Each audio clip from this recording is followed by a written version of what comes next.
They said no one could stop it. A dying star, twisted into a weapon, collapsing in on itself, ready to devour everything around it. Planets, fleets, hope itself. 36 coalition fleets had already tried and failed.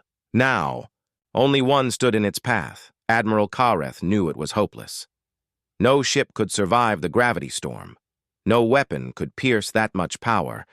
But then, a small human voice came through the calm. "We've got a plan," it said. "You're not going to like it." Admiral Kareth had fought in more wars than he could count. But this wasn't a war. This was an ending.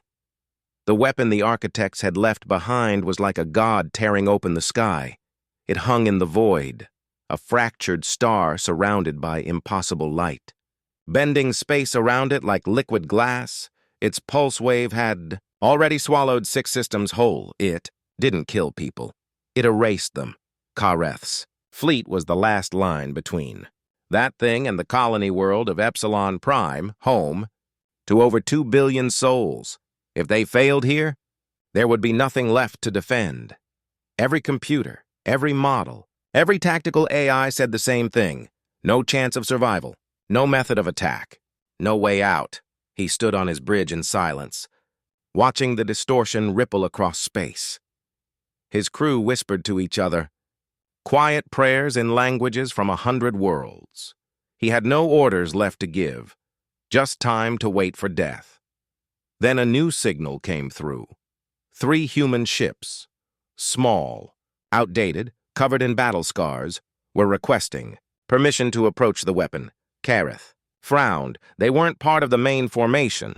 "Identify yourself," he said. A voice answered, calm, steady, human. "This is Commander Reed of the EDF Valkyrie. We're here to help." Kareth almost laughed. "Help? You're flying scrap metal. You can't even get close without being torn apart." Reed didn't argue. He just said, "We've run the numbers. We can't stop the weapon, but we might be able to crash it." "Crash it?" Kareth repeated. Reed explained. The weapon drew its power from a gravitational field that folded in on itself, like a whirlpool in space-time.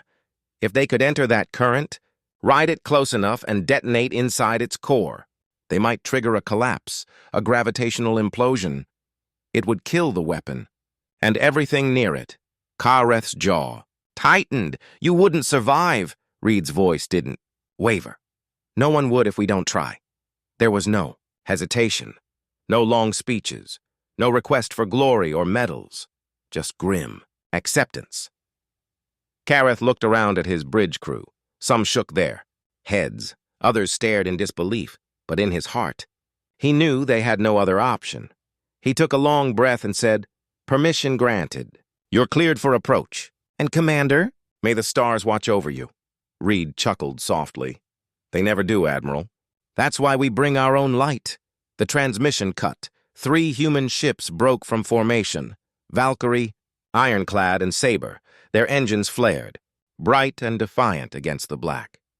Kareth watched them go, a strange heaviness in his chest. He realized then what made humans so terrifying. It wasn't their weapons. It wasn't their speed or strength. It was their willingness to walk into hell. Not because they wanted to die, but because someone had to. The human ships plunged toward the anomaly. The rest of the fleet held its breath as the void began to twist around them. Light fractured. Time warped. Gravity surged in violent waves that bent metal like paper. Kareth's sensors started, failing one by one.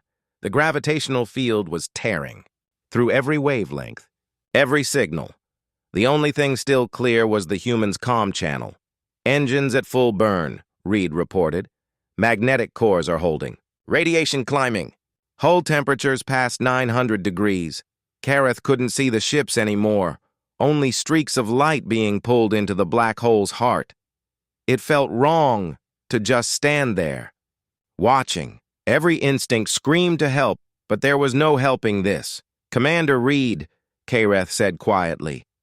"You can still pull back?" A pause. Then a soft laugh came through. "You sound like my father, Admiral." He said the same thing before Mars burned.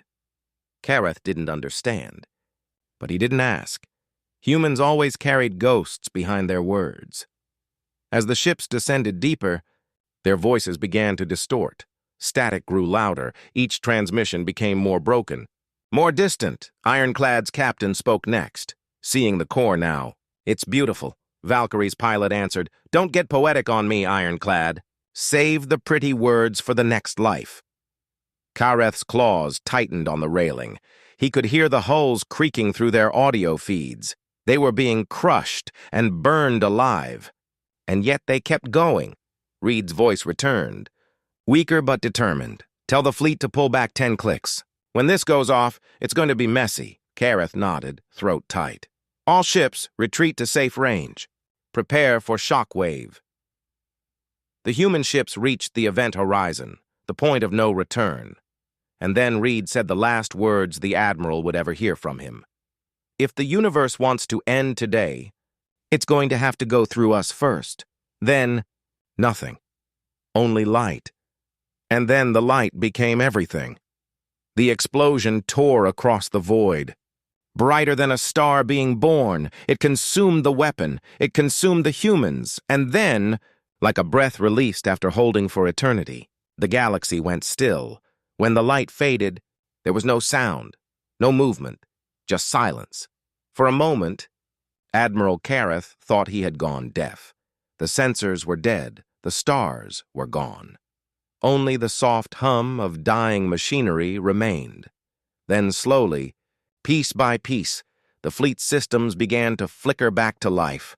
Broken comms whispered fragments of voices, half lost to interference. Kareth leaned forward, his claws digging into the metal. "Rail, status report," he rasped. The bridge crew spoke in quiet tones. Shields down, engines failing, casualties. Moderate, the gravitational field gone. It took him a second to process it. Gone. The architect's weapon, the thing that had consumed 6 star systems, was simply gone. Kareth didn't feel relief. Not yet. He turned to the main display and saw the battlefield laid bare. Where there had once been a churning mass of light and gravity, there was now only a scar. A dark wound in space where nothing existed. No wreckage. No fire, no sound. He whispered, "They did it." But there were no human signals, no Valkyrie, no Ironclad, no Saber, just silence. A silence that pressed against the heart like a weight. On the bridge, no one celebrated, no one cheered. The crew stood motionless, listening to the static. They knew what that silence meant. Kareth walked toward the viewport, his eyes tracing the horizon of the dead star. He thought of the human's last words. "If the universe wants to end today, it's going to have to go through us first." And he realized it had, and they had stopped it. His second officer, a young Arkan with trembling hands, broke the quiet. "Admiral, should we record this as a victory?" Kareth didn't answer. He kept staring at the void where 3 ships had vanished. Finally, he said, "No, this wasn't a victory. It was a debt." The words hung in the air, cold and heavy, because that was the truth. The galaxy hadn't won. It had been saved by 1,200 humans who would never see home again. The fleet drifted for hours, caught between awe and grief. Some prayed, some cried, some just stared out into nothing, whispering names of people they didn't even know. Kareth sat alone in his command chair, listening to the quiet hum of life support systems. He tried to imagine what it felt like inside those ships during their final moments.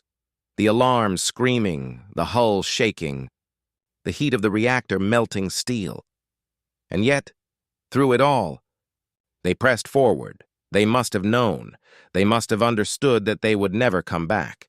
And still, they went. That kind of courage was alien to him.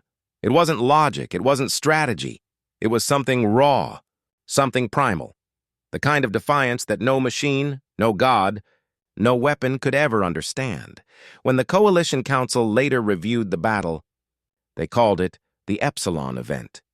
But among the crews who had been there, it was known by another name, the Silence, because for the first time in centuries, the galaxy itself seemed to stop. No wars, no broadcasts, no noise, just a collective, breathless moment as every world tried to understand what the humans had done. Across hundreds of systems, people turned their eyes to the night sky and whispered the same question. Why did they do it? The answer was simple, because no one else could. And as Kareth sat in the dim glow of his dying bridge, he realized something else. That silence would not last forever, because legends, even in death, don't fade. They echo, and the echo of humanity's sacrifice would soon awaken a galaxy that had long forgotten what bravery truly meant.